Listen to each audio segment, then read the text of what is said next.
this is my life. This is my only daughter. And I trusted you. I will do whatever you say.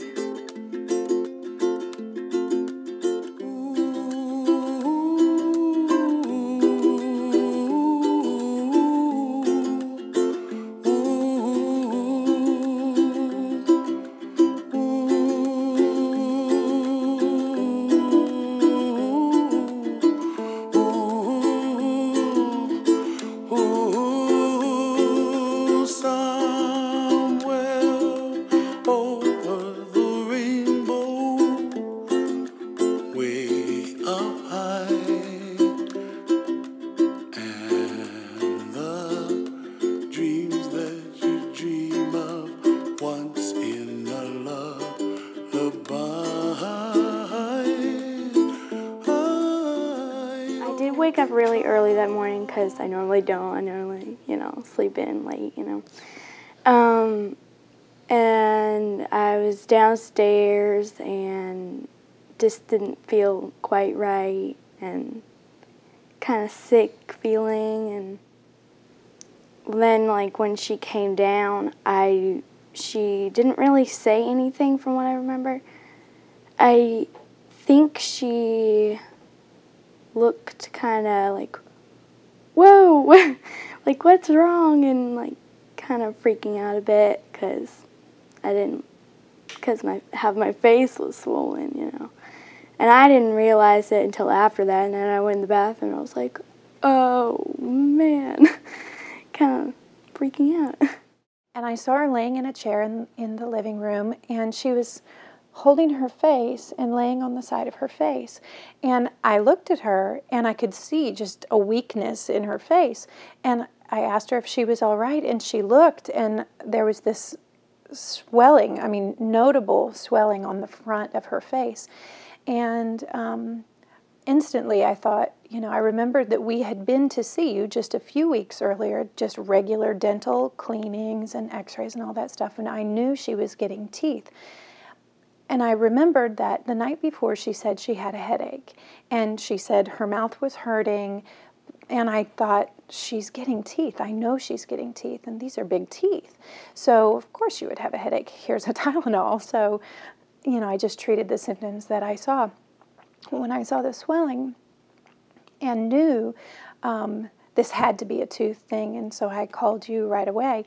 Well, when we got here, my husband being out of the country, I called him on the way, said something was going on. Please, be praying for her because I don't know what it is that's happening. So when we got in and she was taken into the back, and I kind of strategically placed myself sitting in the chair that faces directly down the hallway so I could kind of see what was going on. And, activity and a little flurry, and then a whole bunch of flashes, the picture started. And I noticed, that this was different.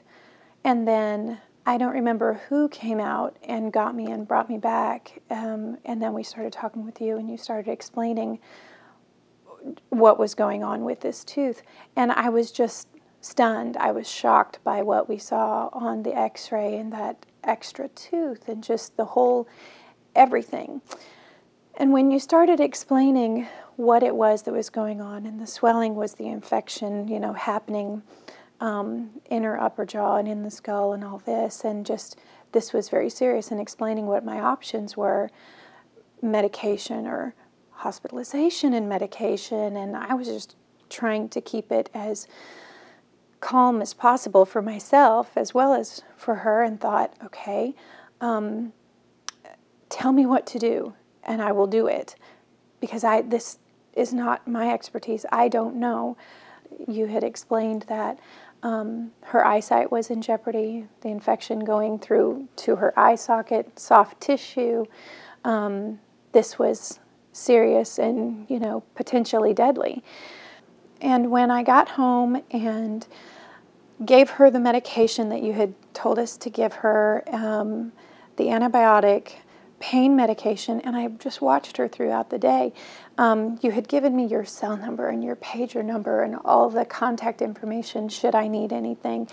And I remember as the day progressed, the swelling kept going, and I think it was about 4:30 or 4:45 that night when I called you back to say, this is bad.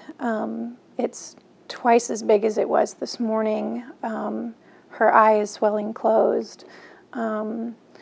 What do we do? And the options were the hospital or to come back and remove that tooth immediately. And so you said, come right on. And it's after hours now. It was a stormy day, thunder and lightning. And while you were trying to anesthetize that area, there was a big crack of lightning outside. And the power surged and the lights flickered. And, you know, I'm thinking, oh, Lord, please help. It was perfectly, you know, scary and adding on to the stress. It was so much so that I was sitting there right next to you, and that's when I started understanding what your expertise is and the extent of your expertise. So I'm sitting there and I'm listening, thinking, thank you, Lord. Thank you.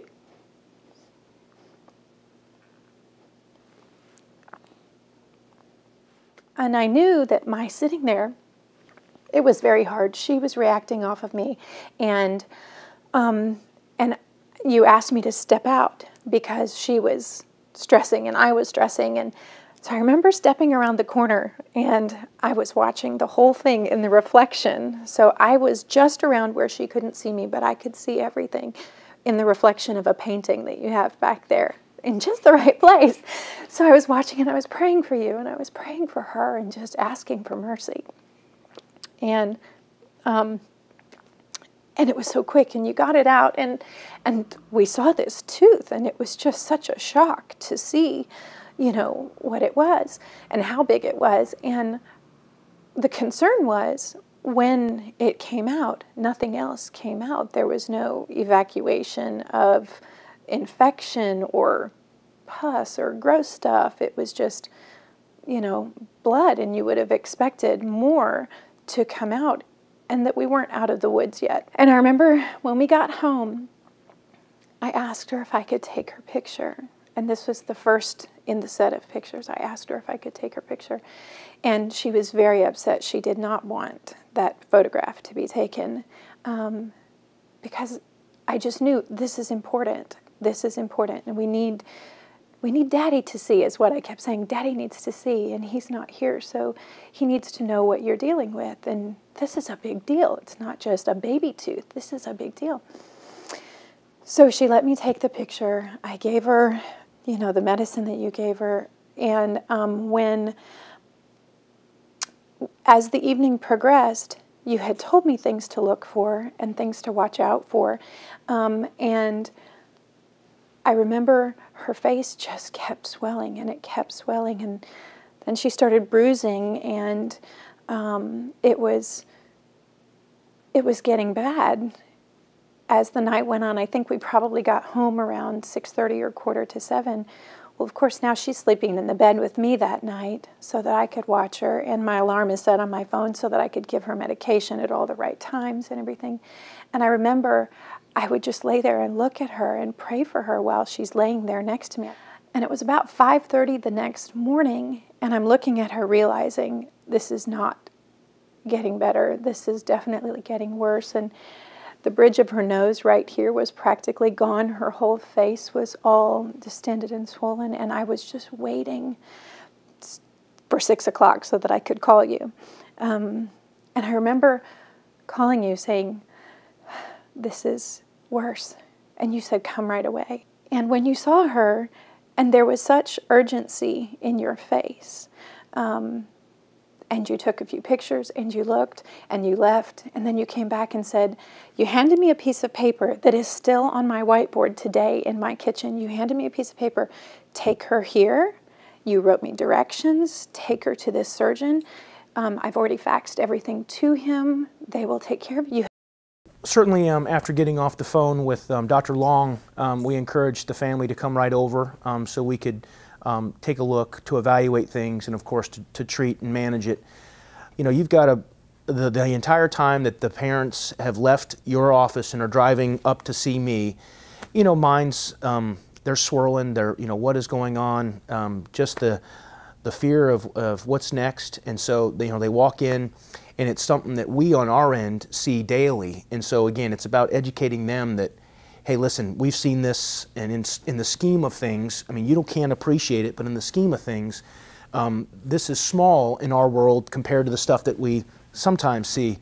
And so they don't need to know that, but the point is that, you know what, I know we can help, and we quickly got her to the back.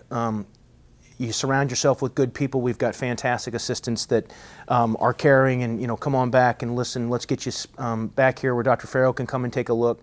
Dr. Farrell's team came out, and they took her right, we didn't even sit down, took us right in the back. He was trying to say, you know, this is what we're going to do. Everything was so fast. It was just such a blur. But again, I handed my daughter off to someone I don't know, trusting that they were going to help me. You know, we could tell that, you know, this had been wearing on her for a while, and it had been several hectic days where, you know, obviously Mom concerned, Dr. Long concerned. So after doing the evaluation, we could see the extraction site, but we could still tell that she had the fullness in that canine space. The hardest part truly of the procedure was simply giving the local anesthetic into an area that's inflamed and swollen. So that was generally the toughest part. We let Mom sit back there to make sure that she understood what we were doing. And she was freaking out. Yeah. And, you know, we were trying to help her to be calm, but also to know, we need to give you this medication. She didn't want shots, she didn't want IV, and she was coming undone. So again, I just stepped around the corner, and I didn't even notice you were in there. Like, anytime. Yeah, I was there the whole time until really we needed this to happen. The surgery needed to happen. You needed to have the medication. I stepped around the corner, and they got you relaxed and under anesthesia. Mom is there to help with support with the young one while we provided the anesthetic, gave it a good 5-10 minutes to let it soak in, take effect, so it was very profound. And then very simply opening it up with a scalpel. After you open it, we just simply make sure that you obliterate the space. You make sure that you remove any potential loculations or collections. Doing that internally, manipulating it externally to make sure that it's thoroughly drained. And then again, good irrigation and placement of the drain to make sure that things have a chance to drain so they don't accumulate. In Molly's situation, a canine space infection, it actually isn't theoretically one of the more challenging ones that we see, because when you do the incising and draining of an infection, you need dependent drainage. So it's fairly routine to take care of those. That combined with continued antibiotic therapy, a young healthy individual, particularly like Molly, is going to get over it pretty quickly. I didn't even have time to fill out all the paperwork before they came and said, okay, she's done, we've got this finished, more directions, this is what you need to do. Take her home, put this thing on her face, rub her face. I'm thinking, rub that? Rub it? Yes, put hot pads on there, rub it, and massage the infection out. And yeah, most of it wasn't like pain, it was most like, okay, I'm really freaked out. Like, that was most of the freakiness. I was just like, fix me. I'm scared.